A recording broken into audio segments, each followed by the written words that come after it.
Bonsoir, bienvenue sur la Van Morgan, j'espère que vous allez bien. Je vais reprendre tout de suite la lecture de Lumière d'août de William Faulkner et nous en sommes au chapitre 15. Voilà, j'espère que vous allez vraiment bien et je vous remercie beaucoup pour votre écoute. Je vous dis à tout à l'heure après cette lecture. Merci encore.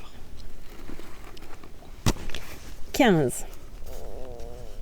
Ce vendredi-là, le jour où Christmas fut capturé à Maudstown, la ville comptait parmi ses habitants un vieux couple appelé Hines. Ils étaient très vieux. Ils habitaient un petit bungalow dans le quartier noir. Comment, de quoi vivaient-ils? La ville en général n'en savait rien, car ils semblaient végéter dans un état de pauvreté répugnante et de complète oisiveté.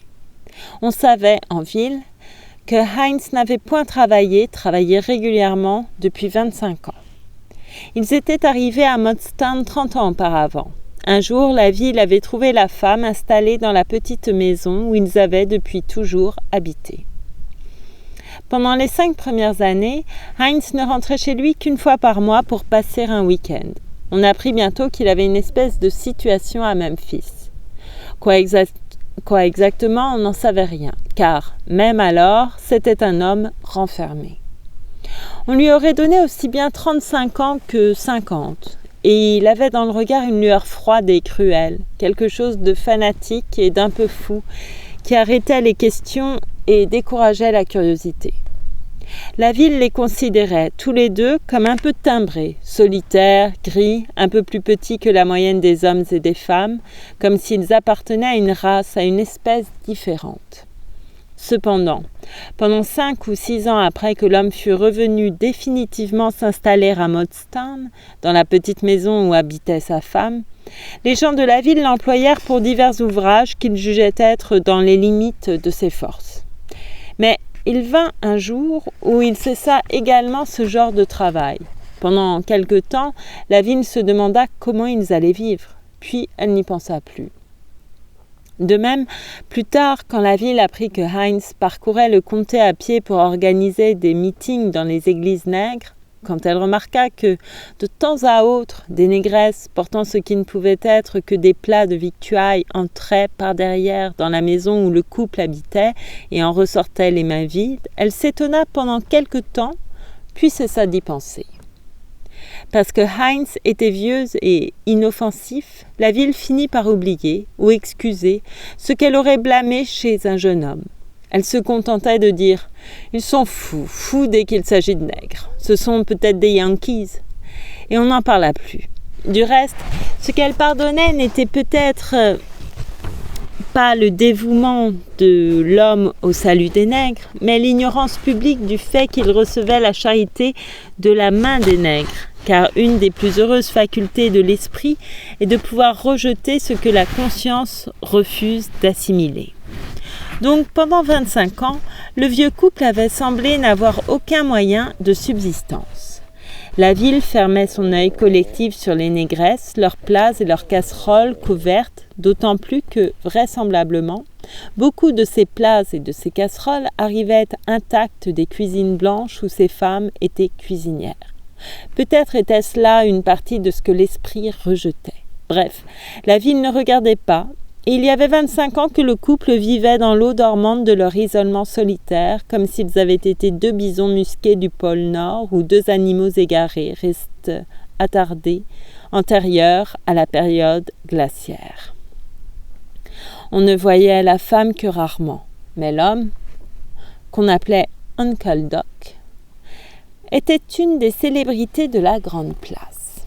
C'était un petit homme sale, avec un visage qui, autrefois, avait dû respirer le courage ou la violence, visage de visionnaire ou de suprême égoïste. Il ne portait pas de col. Ses vêtements, toujours sales, étaient en coutil bleu, et il avait toujours à la main un gros gourdin en bois de hickory pelé, usé autour de la poignée, noir comme du noyer, luisant comme du verre. Au début, quand il avait sa situation à Memphis, il parlait peu de lui-même lors de ses visites mensuelles. Il en parlait non seulement avec l'assurance d'un homme libre et indépendant, mais avec quelque chose de plus, comme si, à une époque de sa vie, époque très rapprochée, il avait connu plus que l'indépendance. Il n'avait rien du chien battu, mais plutôt l'assurance de l'homme habitué à surveiller des êtres inférieurs à lui et qui a dû changer de vie pour une raison que, d'après lui, personne ne lui demanderait ni ne comprendrait. Cependant, malgré une apparente cohérence, ce qu'il disait de lui-même et de son métier ne présentait pas grand sens. Aussi pensait-on, même à cette époque-là, qu'il était un peu fou. Non qu'il essayât de cacher une chose en racontant une autre. Seulement, ces mots, ces récits ne cadraient pas avec ce que ses auditeurs estimaient être, et devoir être, la carrière d'un seul homme.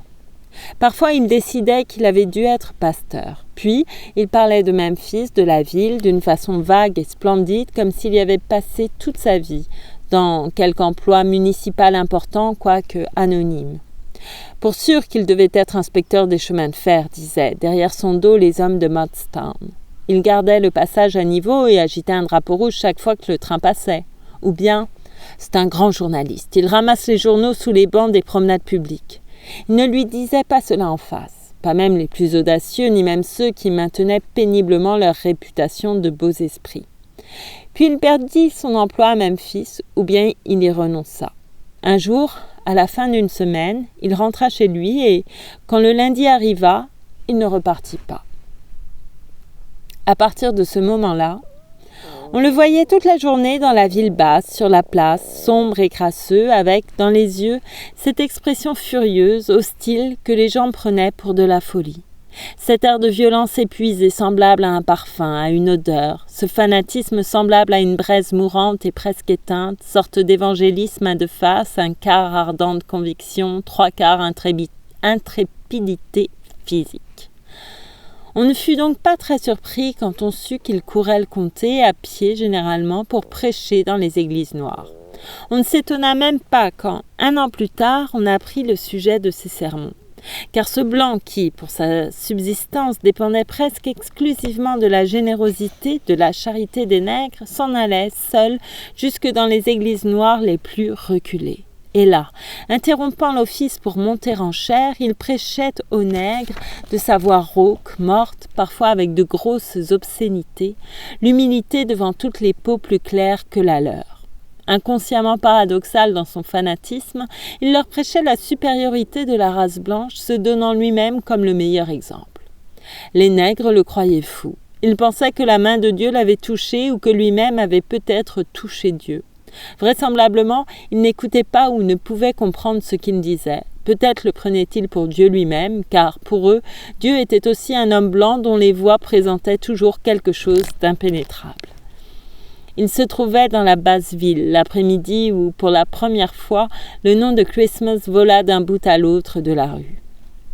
Aussitôt, les enfants, les hommes, marchands, commis, badauds et curieux, avec prédominance de paysans en cotte de travail, se mirent à courir. Heinz se mit à courir aussi, mais il ne pouvait aller bien vite et, quand il arriva, il n'était pas assez grand pour voir par-dessus les épaules serrées. Cependant, comme si cette vieille brutalité qui lui avait marqué le visage s'était subitement réveillée, il essaya, aussi brutal et impatient que les autres, de se frayer un passage dans l'attroupement qui se formait à grand bruit. Il s'agrippait au dos des gens et finissait par les frapper de son bâton jusqu'au moment où des hommes, s'étant retournés, le reconnurent et le maîtrisèrent. Il se débattait et hurlait en les frappant de son gourdin. « Christmas ? On a dit Christmas !» « Christmas !» lui cria un des hommes qui le tenait, se retournant, les traits tendus, étincelants. « Christmas ! Ce nègre blanc qui a assassiné cette femme la semaine dernière à Jefferson. » Heinz regarda l'homme. Une bave blanche écumait légèrement de sa bouche édentée. Puis il recommença à se débattre violemment en jurant. Tout menu, avec ses os frais et légers comme ceux d'un enfant, le petit vieux tâchait de se libérer à l'aide de son gourdin. Il essayait à coups de bâton de se frayer un chemin jusqu'au milieu du groupe où le prisonnier se tenait, la face ensanglantée. « Voyons, Uncle Dog, disait-on en le maîtrisant. « Voyons, Uncle Dog, on l'a attrapé, il ne s'échappera pas. Voyons, voyons. » Mais il se débattait, luttait, jurant, la voix éraillée, ténue, la bouche affolée, tandis que ceux qui le maintenaient luttaient aussi comme des hommes qui essaieraient de maintenir en place un tuyau d'eau qu'agite une pression trop forte. De tout le groupe, seul le captif restait calme. On maîtrisait Heinz qui jurait. Ses vieux petits os, ses muscles minces comme des cordes s'agitaient en proie à la rage souple et fluide de la belette. Il s'échappa, fit un bond en avant et, bousculant tout le monde, se fraya un chemin et arriva en face du captif. Alors, il s'arrêta, les yeux rivés sur l'homme. Ce fut un arrêt complet, mais avant même qu'on eût pu le ressaisir, il avait levé son bâton et frappé le captif. Il s'apprêtait à le frapper encore quand on réussit à s'emparer de lui. Fou de rage, une bave légère au coin des lèvres, il se trouva réduit à l'impuissance. Mais sa bouche était toujours libre. « Tuez-le » criait-il. « Tuez-le, l'enfant de putain, tuez-le, tuez-le » Une demi-heure après, 2 hommes le ramenaient chez lui en auto. L'un d'eux conduisait tandis que l'autre maintenait Heinz assis sur la banquette arrière. Il avait maintenant le visage très pâle, sous la barbe mal rasée et la crasse, et il avait les yeux fermés. Ils le sortirent de l'auto comme un paquet et, franchissant la grille, ils le portèrent par l'allée de ciment et de briques cassées jusqu'aux marches de la véranda. Ses yeux, qu'il ouvrait maintenant, étaient vides, révulsés, de sorte qu'on en voyait seulement le blanc sale et bleuâtre. Mais il était toujours flasque et inconscient. Juste au moment où ils allaient atteindre la véranda, la porte d'entrée s'ouvrit et la femme apparut. Elle referma la porte derrière elle et resta debout à les regarder. Ils comprirent que c'était sa femme parce qu'elle était sortie de la maison où ils savaient qu'il habitait. Un des hommes, bien qu'habitant la ville, ne l'avait jamais vu. « Qu'est-ce qu'il y a » dit-elle. « Il n'y a pas de mal, » dit le premier homme. « Seulement, il vient d'y avoir beaucoup d'agitation dans le bas de la ville et avec ce temps chaud et tout ça, ça a été un peu trop pour lui. » Elle se tenait devant la porte comme pour leur en barrer l'entrée. C'était une petite femme grasse et boulotte avec une figure ronde semblable à de la pâte sale prête à être enfournée. Ses cheveux rares étaient relevés en un chignon serré. « On vient d'attraper ce nègre, Christmas, celui qui a tué cette dame là-bas, à Jefferson, la semaine dernière, dit l'homme. Ça a un peu bouleversé Uncle Doc. » Mrs. Heinz se retournait déjà comme pour ouvrir la porte. Comme le premier homme l'expliqua plus tard à son compagnon, elle s'arrêta dans sa volte-face comme si quelqu'un l'avait frappée légèrement en lui lançant un caillou.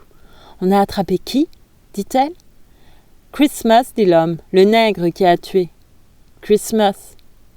Elle se tenait au bord de la véranda, et elle les regardait d'en haut avec sa figure grise, immobile. Comme si elle savait déjà ce que j'allais lui dire, expliqua l'homme à son compagnon en retournant à leur auto. Comme si elle avait voulu que je lui dise à la fois que c'était lui et que ce n'était pas lui. « Quelle figure a-t-il » dit-elle. « Je n'ai pas bien fait attention, dit l'homme, en l'attrapant. On l'avait fait saigner un peu. C'est un type jeune, il n'a pas plus l'air d'un nègre que moi. » La femme les regardait d'en haut. Entre les 2 hommes, Heinz, maintenant, se tenait sur ses jambes et marmottait vaguement comme s'il allait s'éveiller. « Qu'est-ce que vous voulez qu'on fasse de Uncle Doc ?» Elle ne répondit rien. On aurait dit qu'elle n'avait même pas reconnu son mari, comme l'homme le fit remarquer plus tard à son compagnon. « Qu'est-ce qu'on va faire de lui ?» dit-elle. « Qui, lui ?» dit l'homme. « Oh, le nègre ! Ça regarde Jefferson, c'est à eux là-bas qu'il appartient. » Elle les regarda grises, immobiles, distantes. « Est-ce qu'ils vont attendre Jefferson ?»« Il ?» dit l'homme. « Oh, dit-il, bah oui, si Jefferson ne tarde pas trop. » Il saisit le bras du vieillard d'une façon différente. « Où voulez-vous que nous le mettions ?» Alors la femme bougea, elle descendit les marches et s'approcha. « Nous allons l'aider à entrer, dit l'homme. »« Je peux l'aider toute seule, dit-elle. » Elle était à peu près de la taille de Heinz, mais elle était plus grosse, elle le prit sous le bras. « Euphéus, dit-elle, à mi-voix. « Euphéus ?» Elle dit aux 2 hommes, posément, « Lâchez-le, je le tiens. » Ils le lâchèrent. Il marcha un peu maintenant. Ils la regardèrent qui lui faisait monter les marches et franchir la porte. Elle ne se retourna pas. « Elle ne nous a même pas dit merci, dit le 2e homme. Nous ferions peut-être mieux de le reprendre et de le coffrer avec le nègre puisqu'il avait l'air de si bien le connaître. »« Euphéus, dit le premier homme. Euphéus. Voilà 15 ans que je me demandais comment il pouvait bien s'appeler. Euphéus. Allons, partons, je voudrais rien manquer. » Le premier homme regarda la maison, la porte fermée par laquelle les 2 personnes avaient disparu. « Elle le connaissait aussi, dit-il. »« Connaissait qui ?»« Ce nègre, Christmas. » « Allons. » Ils retournèrent à l'automobile. Quand on pense tout de même à un type comme ça qui s'amène ici, au beau milieu de la ville, à 20 000 de l'endroit où il a... et qui fait les 100 pas dans la grande rue jusqu'à ce qu'on le reconnaisse. Si seulement c'était moi qui l'avais reconnu, j'aurais bien su les employer les $1000, mais j'ai jamais eu de veine. » L'auto démarra. Le premier homme regardait encore, derrière lui, la porte par où les 2 personnes avaient disparu. Le vieux couple se trouvait maintenant dans le vestibule de cette petite maison sombre, étroite, à forte odeur de cave. Le vieillard était dans un état d'épuisement à peine différent du coma, et, quand sa femme le mena à un fauteuil et l'aida à s'y asseoir, il semblait bien que ce fût la seule et unique chose à faire. En revanche, il n'était point nécessaire de retourner barrer la porte, ce qu'elle fit. Elle revint et, pendant un moment, elle resta debout, près de lui. Tout d'abord, elle parut simplement le surveiller avec anxiété et sollicitude. Puis, on aurait pu remarquer qu'elle tremblait violemment et qu'elle l'avait assis dans le fauteuil, soit par crainte de le laisser tomber à terre, soit pour le garder prisonnier tant qu'elle lui parlerait. Elle se pencha au-dessus de lui, boulotte, obèse, grise, le visage semblable à celui d'un noyé. Sa voix trembla quand elle parla et elle essayait de se dominer, tremblante, les mains crispées sur les bras du fauteuil où il était vautré. Elle dit d'une voix tremblante, contenue, « Euphéus, écoute-moi, il faut que tu m'écoutes. Je ne t'ai jamais ennuyé jusqu'à maintenant. Pendant 30 ans, je ne t'ai pas ennuyé. Mais maintenant, il le faut. Je veux savoir, il faut que tu me dises, qu'as-tu fait du bébé de Milly ?» Pendant toute la longue après-midi, la foule se pressa sur la place et devant la prison. Commis badauds, paysans en code de travail. Et les histoires allèrent leur train. Elles parcoururent la ville en tous sens, mourant, renaissant, comme le feu ou le vent, jusqu'au moment où, sous les ombres qui s'allongeaient, les paysans commencèrent à repartir dans leurs charrettes ou leurs autos poussiéreuses, et les gens de la ville songèrent à rentrer dîner. Alors, les histoires flambèrent à nouveau, ressuscitées momentanément pour les femmes, pour les familles qui dînaient autour des tables, dans des salles éclairées à l'électricité et dans les cases éclairées au pétrole, perdues sur les collines lointaines. Et le lendemain, un long et plaisant dimanche de campagne, avec leurs chemises propres, leurs bretelles bariolées, leurs pipes paisibles, ils en parlaient encore, assis autour des églises du comté et dans les cours ombreuses des maisons. Les attelages, les autos des visiteurs s'alignaient au repos le long des barrières et, dans les cuisines, les femmes préparaient le dîner. Il n'a pas plus l'air d'un nègre que moi, mais ça doit être à cause du sang noir qu'il a dans les veines.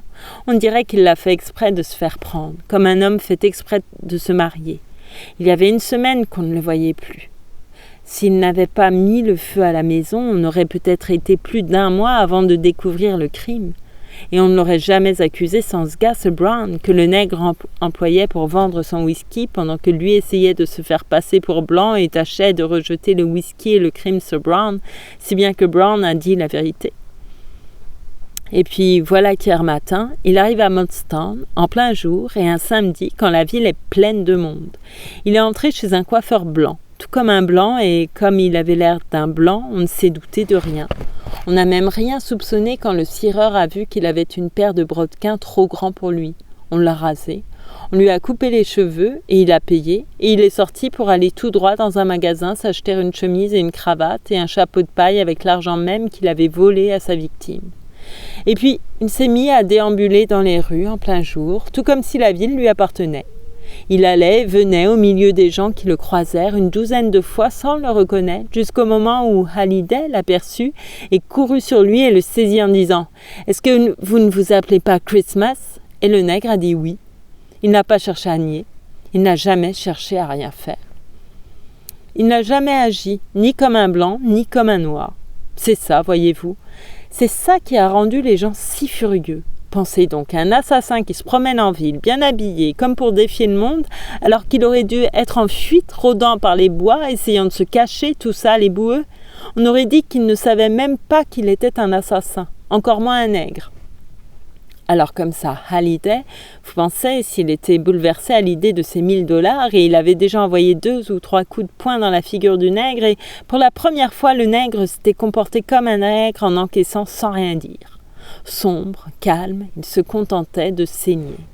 Hallyday le tenait et gueulait quand le vieux qu'on appelle Uncle Doc Hines s'est approché et, avec son bâton, s'est mis à frapper sur le nègre tellement fort que 2 hommes ont dû s'emparer de lui pour le faire tenir tranquille. Ensuite, ils l'ont ramené chez lui en auto. Personne n'est arrivé à savoir s'il connaissait le nègre ou non. Il s'était amené en clopinant, hurlant « Il s'appelle Christmas ? Vous avez bien dit qu'il s'appelait Christmas !» Il avait poussé tout le monde et après avoir regardé le nègre, il s'était mis à taper dessus avec sa canne. On l'aurait dit hypnotisé ou quelque chose comme ça. Il a fallu le maîtriser. Il roulait des yeux blancs et la bave lui coulait de la bouche. Il frappait avec son bâton tout ce qu'il pouvait atteindre et puis tout d'un coup, il s'est affalé.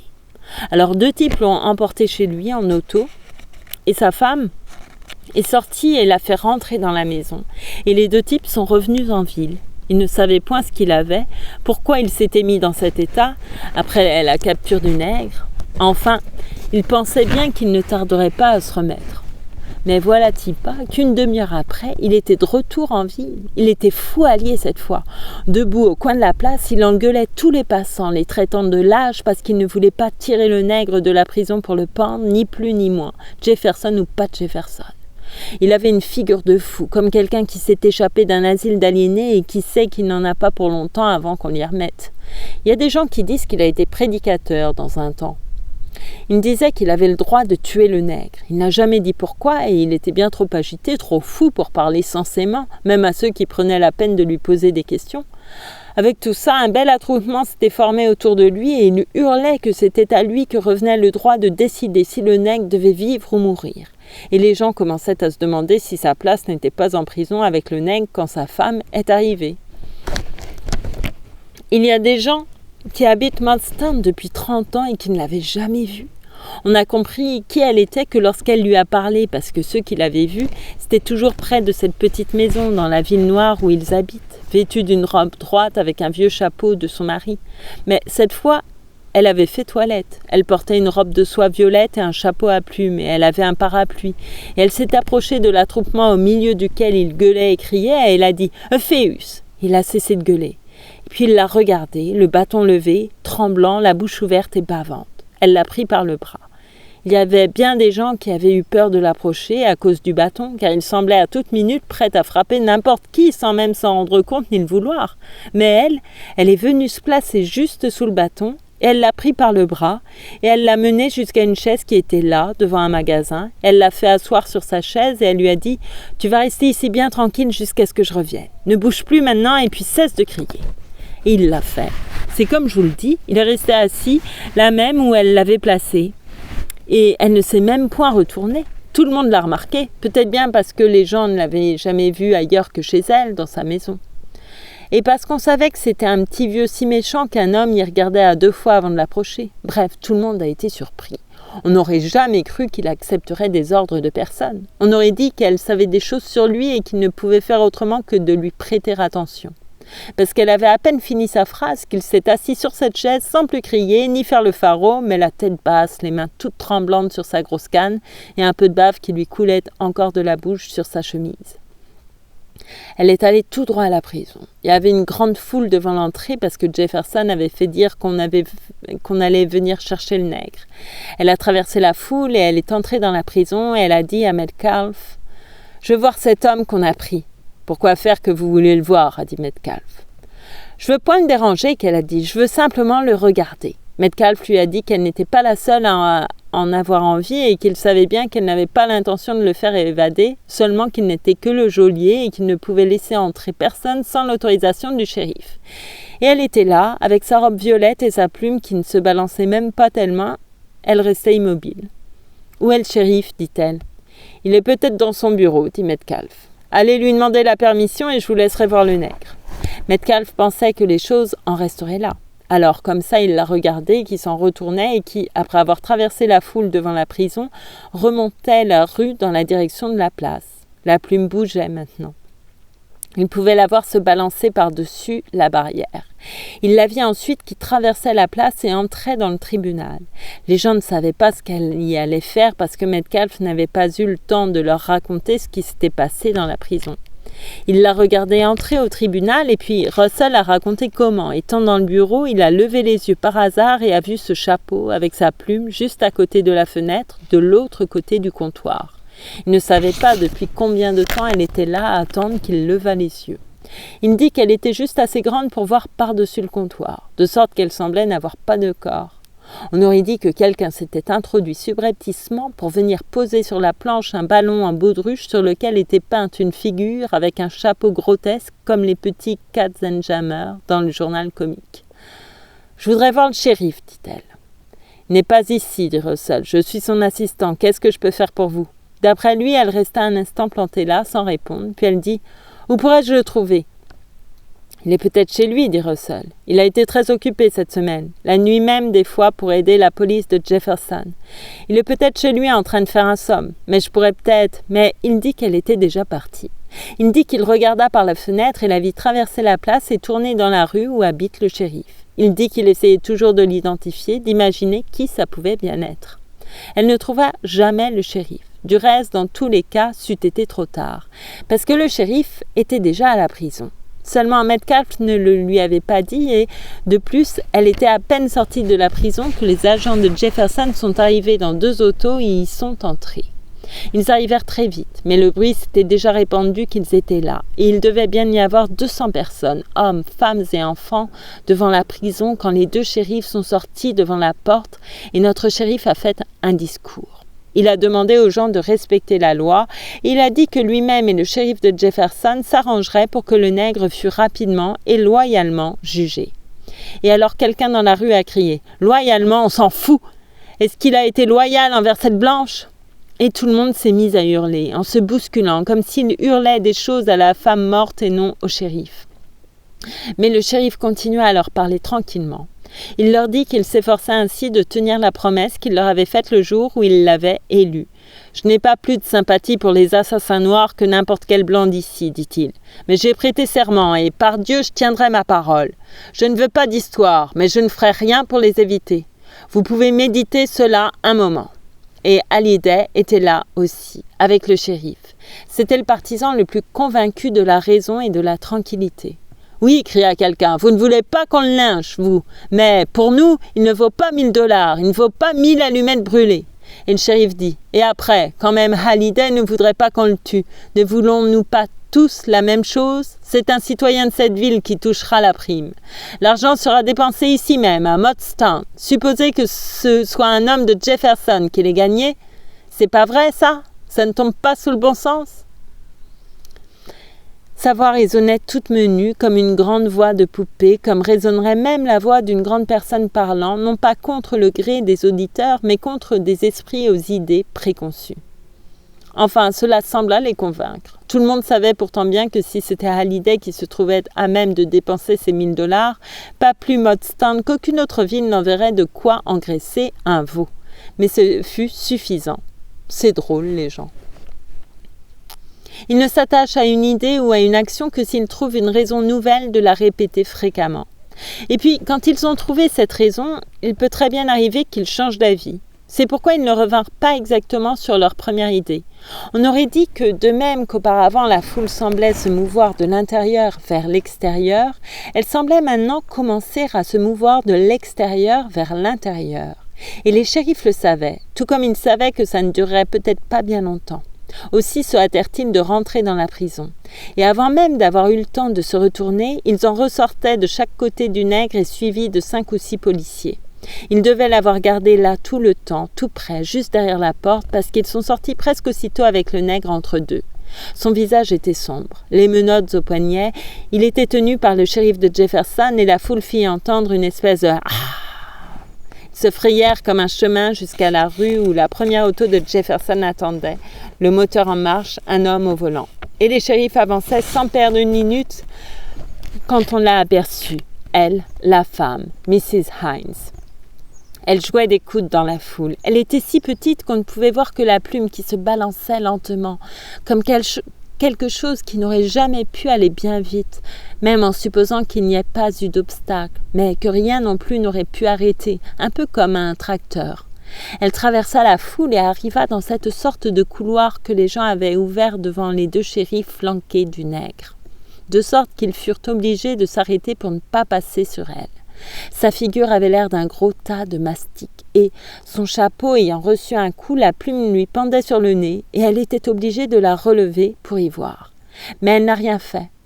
Elle les a simplement arrêtés net, 1 minute, tandis qu'elle restait là, devant eux, à regarder le nègre. Elle ne dit pas un mot, comme si elle ne voulait pas autre chose, comme si c'était la seule raison pour laquelle elle avait dérangé les gens, comme si c'était pour cela seulement qu'elle était venue en ville en grande toilette, simplement pour regarder le nègre une bonne fois, bien en face. En effet, elle fit demi-tour et se faufila de nouveau à travers la foule, et quand les autos partirent avec le nègre et la justice de Jefferson, quand les gens se retournèrent, elle avait disparu. Et tout le monde revint sur la place, et Uncle Doc n'était plus sur la chaise où elle l'avait fait asseoir jusqu'à son retour. Mais tous les gens ne revinrent pas tout de suite sur la place. Beaucoup restèrent là, à regarder la prison comme si seule l'ombre du nègre en fût sortie. On crut qu'elle avait ramené Uncle Doc chez lui. Cela s'était passé devant la boutique de Dollar. Et Dollar a raconté qu'il l'avait vu remonter la rue en tête de la foule.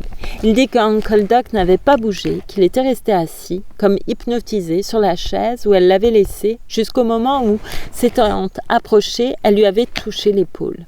Alors il s'était levé, et ils étaient partis ensemble, surveillés par Dollar. Et Dollar dit qu'à en juger par l'expression sur le visage d'Uncle Doc, c'était bien chez lui qu'il aurait dû être. Seulement, voilà, ce n'est pas chez eux qu'elle l'emmena. Au bout d'un instant, on vit qu'elle n'allait l'emmener nulle part. On eût dit que tous deux voulaient faire la même chose, mais pour des raisons différentes, et que tous les deux savaient que leurs raisons étaient différentes et que, quoi que fît l'un des deux, ce serait toujours fort sérieux pour l'autre. Comme s'ils savaient aussi, tous les deux, que c'était elle qui saurait le mieux emmancher l'affaire. Ils se rendirent tout droit au garage où Salmon loue ses voitures. C'est elle qui parla. Elle dit qu'il désirait aller à Jefferson. Il s'était figuré probablement que Salmon ne leur prendrait pas plus de 25 cents par personne parce que, quand il dit $3, elle le fit répéter comme si elle ne pouvait pas en croire ses oreilles. $3, dit Salmon. Je pourrais pas le faire à moins. Il restait là, debout, et Uncle Doc ne disait rien. Il avait l'air d'attendre, comme si ça ne le regardait pas, comme s'il savait qu'il n'avait pas à s'inquiéter, qu'elle trouverait bien le moyen d'aller là-bas. « Je ne peux pas payer ce prix-là, dit-elle. « Vous ne trouverez nulle part moins cher, dit Salmon. « À moins que vous ne preniez le train, ça vous coûtera 52 cents par personne. » Mais elle était déjà partie avec Uncle Doc à ses trousses comme un chien. Il était à peu près 4 heures. Jusqu'à 6 heures, on les vit assis sur un banc dans la cour du tribunal. Ils ne parlaient pas. On aurait dit que ni l'un ni l'autre ne soupçonnait qu'ils étaient ensemble. Ils restaient là, assis, simplement, côte à côte. Elle, avec sa belle robe des dimanches. Elle était peut-être très contente de se trouver ainsi en ville, un samedi soir, si bien habillée. Pour elle, c'était peut-être ce que serait pour d'autres une journée entière à Memphis. Ils restèrent assis comme ça jusqu'à 6 heures. Alors, ils se levèrent. Les gens qui étaient là assurent qu'elle ne lui a pas dit un seul mot, qu'ils se sont levés tout bonnement, tous les deux en même temps, comme 2 oiseaux s'envolent d'une branche sans qu'on puisse dire lequel des deux a donné le signal. Quand ils marchaient, Uncle Doc était toujours un peu en arrière. C'est ainsi qu'ils traversèrent la place et prirent la rue qui mène à la gare. Et on savait bien qu'il n'y avait pas de train avant 2 heures du matin, et on se demandait s'ils allaient réellement s'en aller quelque part en chemin de fer.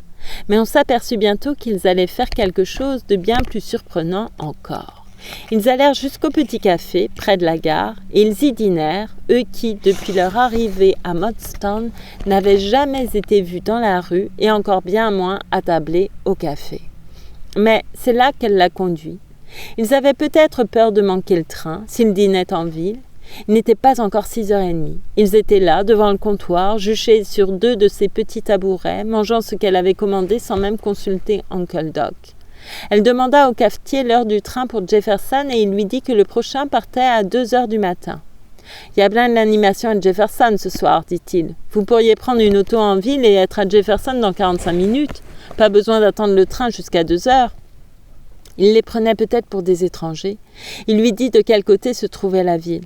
Mais elle ne dit rien. Ils terminèrent leur repas et elle paya, 1 pièce de 5 cents et 1 de 10. Elle les tira, l'une après l'autre, d'un chiffon noué qu'elle sortit de son parapluie. Et Uncle Doc était toujours là, assis, avec son expression égarée de somnambule. Puis ils partirent, et le cafetier pensa qu'ils allaient suivre son conseil et aller en ville prendre une auto. Mais voilà qu'en regardant dehors, il les vit qui traversaient les aiguillages et se dirigeaient vers la gare. Il pensa les rappeler, puis il se ravisa. « Probable que je l'ai mal comprise, pensa-t-il. C'est peut-être le train de 9 heures qu'ils veulent prendre, celui qui va dans le sud. » Ils étaient assis sur un banc, dans la salle d'attente, quand les gens, les voyageurs de commerce, les oisifs, des gens comme ça, commencèrent à arriver pour prendre leur billet pour le train du sud. L'employé dit qu'à 7h30, quand il était revenu de dîner, il avait bien remarqué des personnes dans la salle d'attente, mais il n'y avait rien vu d'extraordinaire.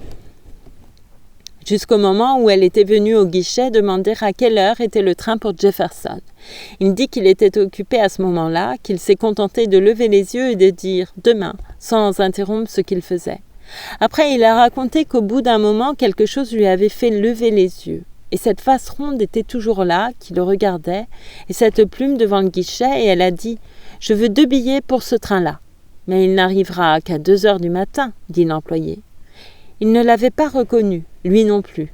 « Si vous voulez aller rapidement à Jefferson, vous feriez mieux d'aller en ville louer une auto. Vous savez où est la ville ?»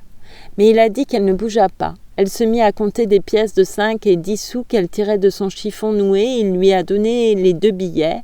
Et puis, il a regardé derrière elle, par le guichet, et il a vu Uncle Doc. Et il a compris alors qui elle était. Et il a raconté qu'ils sont restés assis comme ça, et les gens pour le train du sud sont arrivés, et le train aussi est arrivé et reparti, et ils étaient toujours là. Il dit qu'Uncle Doc avait toujours l'air endormi, ou drogué, ou quelque chose comme ça. Et le train est reparti. Mais tout le monde n'est pas retourné en ville. Il y a des gens qui sont restés là, à regarder par la fenêtre, et de temps en temps, ils entraient, regardaient Uncle Doc et sa femme assis sur le banc. Et puis, l'employé est venu et a éteint les lampes dans la salle d'attente. Il y en a qui sont restés, même après ça, en regardant par la fenêtre. On pouvait les voir tous les deux, assis dans le noir.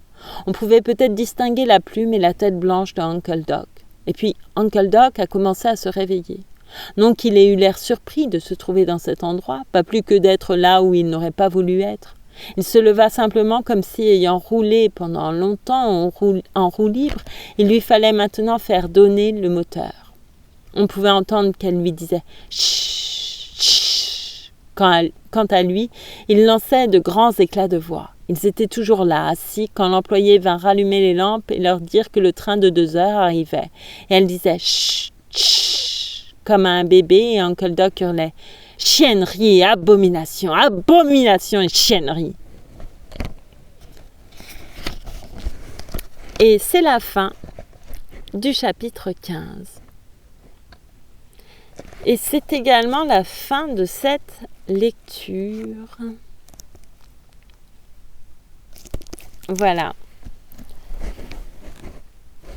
J'ai un peu froid. Je vous remercie beaucoup pour votre écoute. J'espère que ça vous a plu. Et je vous souhaite beaucoup de douceur, une belle nuit, une belle soirée, une belle journée. Voilà. Pas mal de calme, de paix, de sérénité aussi.